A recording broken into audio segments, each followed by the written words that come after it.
Hello friend, कैसे हो? Welcome to my channel सीधी बात नो बकवास। फ्रेंड, बात करते हैं कि क्या मनुष्य का जन्म हर बार ही मिलता है और मनुष्य मरने के बाद कहाँ जाता है, उसके साथ क्या होता है, क्या प्रोग्रेस होती है उसकी। तो फ्रेंड्स, इन सब बातों को जानने के लिए हम अपने धर्म ग्रंथों जैसे कि वेद हैं, श्रीमद् भागवत गीता है आदि का प्रयोग करते हैं। इनमें गोस्वामी तुलसीदास जी महाराज ने कहा है कि बिनु पग चले सुने विनि काना, कर विधि करे करम विधि नाना। तो गोस्वामी तुलसीदास जी के कहने का मतलब है कि जब मनुष्य शरीर का त्याग करता है तो उसके शरीर से सूक्ष्म शरीर निकलता है, अर्थात प्रकाश, एक सूक्ष्म प्रकाश रूपी जीवात्मा निकलती है जो इतनी सूक्ष्म होती है जिसे अपनी आँखों से देखना संभव नहीं होता। तो उसके विषय में गोस्वामी तुलसीदास जी महाराज कहते हैं कि ये आत्मा इतनी सूक्ष्म है कि ये जीव आत्मा के रूप में शरीर में दोनों आँखों के मध्य भ्रकुटी, जहाँ जिसे हम दोनों आँखों के मध्य यहाँ पर इस स्थान पर इसका निवास होता है। तो गोस्वामी तुलसीदास जी महाराज ने कहा है कि बिन पग चले सुने विनु काना, ये जीवात्मा बिना पैरों के चलती है और बिना कानों के ही सुनती है। कर विधि करे कर्म विधि नाना, अर्थात ये जीवात्मा इस शरीर के माध्यम से विभिन्न प्रकार के कर्म, अर्थात हाथ ना होते हुए भी विभिन्न प्रकार के कार्य करती है। ये शरीर रूपी रथ में आरूढ़ होकर, गीता में श्री कृष्ण जी महाराज कहते हैं कि हे अर्जुन, ये जीवात्मा इस शरीर में उस प्रकार विराजमान है जैसे कोई महारथी रथ में विराजमान होता है और सारथी रूप में ये मन सदा इस शरीर रूपी रथ को, इंद्रियों के लगाम को पकड़कर, इंद्रियां उसे कहते हैं जैसे कि हमारी आँखें हैं, हमारे कान हैं, हमारी जिह्वा है, हमारी नाक है, हमारी त्वचा, ये 5 ज्ञान इंद्रियां होती हैं जिससे ये जीवात्मा की आँख, कान, नाक नहीं है परंतु ये शरीर के हैं, लेकिन इनके द्वारा जीवात्मा को बोध होता है। कृष्ण भगवान कहते हैं कि हे अर्जुन, ये जीवात्मा परम तत्व परमात्मा का चेतन प्रकाश है। और गोस्वामी तुलसी महाराज वही कहते हैं कि बिनु पग चले, अर्थात ये बिना पैरों के चलती है, और सुने विनु काना, अर्थात बिना कान के ही सुनती है। कर विधि करे कर्म विदु नाना, अर्थात ये करे बिना ही विभिन्न प्रकार की विधियों के द्वारा कार्य संपूर्ण करती है। इसे ही मनुष्य अर्थात जीवात्मा रूपी एक पूर्ण रूप से विकसित मनुष्य कहते हैं जिसकी सृष्टि परमात्मा ने की है। तो आगे रामायण में भी वाल्मीकि जी महाराज ने कहा है कि मनुष्य जन्म दुर्लभ बड़ा, ये मिलत नहीं बारंबार, 84 के पाठ हटें जीव निकसत बस एक बार। तो फ्रेंड्स, हमारे वेद शास्त्रों में संपूर्ण जीवन का मूल सार है। हमें कहीं और जाने की और कहीं भी भटकने की आवश्यकता नहीं। हमारे सदग्रंथों जैसे कि वेद हैं, गीता हैं, हमारे धार्मिक सदग्रंथ हैं, इनमें हमारे ऋषि मुनियों ने जंगलों में रहकर तप करके और विभिन्न प्रकार के, यहाँ तक कि अपने जीवन को पत्तों के ऊपर निर्भर करके हमारे लिए, हम संपूर्ण संसार के प्राणियों के हित के लिए धार्मिक सदग्रंथों की रचना की।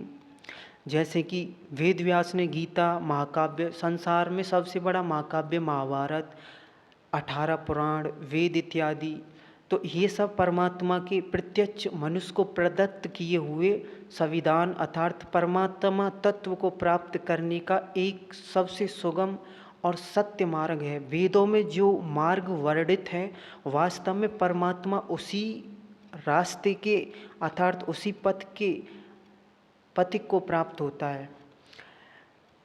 गोस्वामी तुलसी महाराज जी कहते हैं कि नाम बिना मुक्ति नहीं होए, चा शिव शंकर इंद्र समी होई।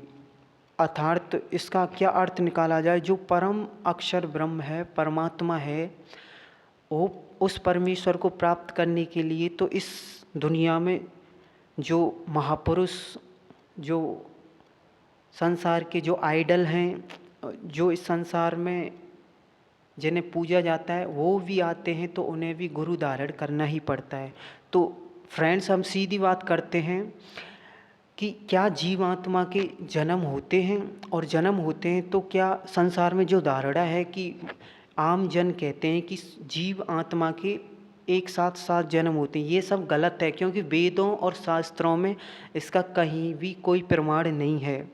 तो हम केवल उसी को सिद्धांत अनुसार अर्थात प्रूफ के साथ प्रमाण करते हैं, जिसमें गोस्वामी तुलसीदास जी महाराज कहते हैं कि मनुष्य जन्म दुर्लभ बड़ा। तो इसमें जो रामायण में वाल्मीकि जी महाराज ने भी इस पक्ष का समर्थन किया है। वो भी कहते हैं कि मनुष्य की जीवात्मा एक अत्यंत सूक्ष्म है, प्रकाश चेतन है।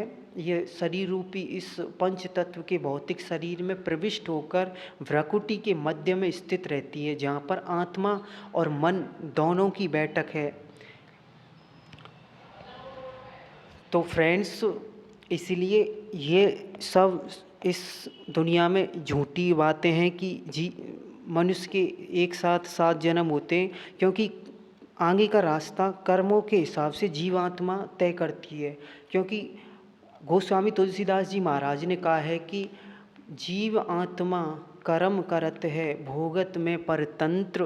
अर्थात ये कर्म शरीर में मन के वशीभूत होकर कर्म करती है, और उसके बाद में शरीर का त्याग होते ही ये भोगने में परतंत्र। अर्थात परतंत्र का अर्थ होता है दोस्तों, जो किसी अन्य के अंडर कंट्रोल हो। जैसे कि हमारे वेदों में स्पष्ट लिखा हुआ है कि जीव आत्मा शरीर में प्रविष्ट होने के पश्चात सांसारिक त्रिगुणी माया और शरीर के पंच भौतिक प्रभाव के में लीन हो जाती है, जिससे उस पर मोह माया का प्रचंड प्रभाव आजीवन बना रहता है।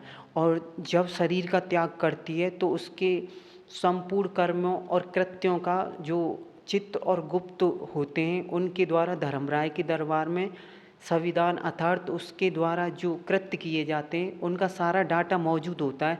तो वाल्मीकि महाराज कहते हैं रामायण में कि उस दरगाह को किसने देखा और धर्मराज के पल पल का लेखा।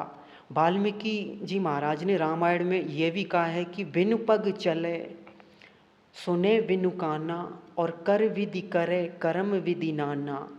अर्थात ये जीव आत्मा जो है, ये शरीर के माध्यम से शरीर में आरूढ़ होकर इन 5 इंद्रियों के द्वारा विभिन्न प्रकार के माध्यमों से मन के अधीनस्थ मन रूपी सारथी के द्वारा विभिन्न प्रकार के कर्मों में संलग्न होती है। तो दोस्तों, आज का अध्याय यहीं पर समाप्त करते हैं। अगर वीडियो अच्छी लगे तो लाइक करें, कमेंट करें, सब्सक्राइब करें, और चैनल को ज़्यादा से ज़्यादा सब्सक्राइब करें। आगे की वीडियो देखने के लिए चैनल को लाइक करें, सब्सक्राइब करें। Thank you.